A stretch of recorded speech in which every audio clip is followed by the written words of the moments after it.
So what is Roe v. Wade and why is it significant? So Roe v. Wade was a Supreme Court case that occurred in the 70s, and it basically legalized abortion within the United States across all 50 states.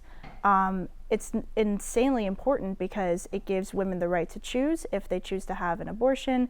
It is essentially a form of healthcare, as many may see it, and it's very important that women have the right to choose. So by having Roe within office, it essentially legalizes this for all women, regardless of where you come from. And what were your reactions to the Supreme Court overturning Roe v. Wade? So it's interesting because I clearly remember that day when I found out. I had just woken up and one of my best friends had texted me and he said oh my God, oh my God, oh my God. And I was like, what's going on? And he said, they overturned Roe. And while I can't say that I wasn't surprised, I at the same time was, considering that our Supreme Court is very conservative as of right now. I just remember feeling my heart drop and thinking, well, what's going to be next? Because all of a sudden, you wake up the next day and your rights are just taken away like that. That's mortifying. And I can say that it's not just how I felt, but as many other women could possibly feel as well. So seeing that was definitely jarring. And in that moment, I was like, there's something that I can do. There's got to be something that I can do to possibly help, even if it's just on the smallest of scales. So could you explain to us how you came up with the idea of the rally and also any challenges or concerns with getting sponsors? So I was actually inspired by a bunch of people that I was seeing on social media. And I've always been very passionate about politics and very passionate about advocacy work, especially pertaining to women's rights. So I was like, what if I start a rally? What if I do that at TCNJ at my school? And I knew it was a long shot, and I knew that it could be very challenging, especially in regards to getting it passed by TCNJ. And so I, gathered my whatever resources I had, which was GroupMe and a couple friends, and I was like, guys, I'm gonna start a rally, and I put into action. So I set up that GroupMe and I put something on my Instagram story saying I want to plan a Bands Off Our Bodies rally.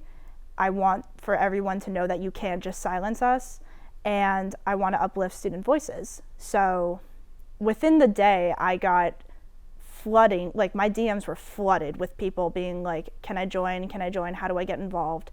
And so I immediately set it up, and over 100 people were already in the GroupMe, which was so overwhelming because I wasn't expecting to get such a phenomenal feedback. And immediately organizations were jumping on it, being like, how can we help? How can we do something?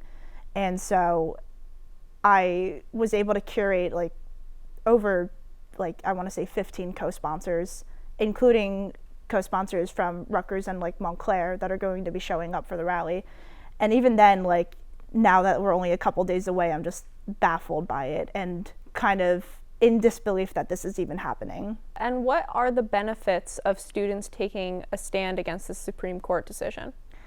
I think that the benefits include that you get to hear young voices, because I think that with modern politics, you mainly hear people that have been on this planet for 70, 60 years. So they have kind of had their perspectives instilled for as long as they've been in office for. Having new voices is so important because all of us have very different and real experiences that I don't think that many in office can relate to. By having students speak, they're speaking from the heart. They have nothing to gain. They're not doing it for monetary value. They're not doing it to just get reelected into office and hold a seat for another couple years. They're doing it because they believe in a cause, and they're doing it because they're speaking from the heart and they have something that they want to say. So being able to uplift those voices is so important and so powerful. And what systemic, local, or personal changes would you like to see within our current systems and government? Oh, I could go on and on about that, but I would love to see more. I overall would just love to see, and I know it's kind of basic, but just more change, more. I wish that Roe v. Wade was ratified, but obviously that's not going to, happen considering our current political climate. I would love to see more people advocating for women's rights and advocating for reproductive health. I think that education on reproductive health is very important because there's a lot of misinformation out there on what different organizations may do and provide for women. And I think that our best and most powerful tool is going to be education in order to implement policy change, because without education, you have nothing.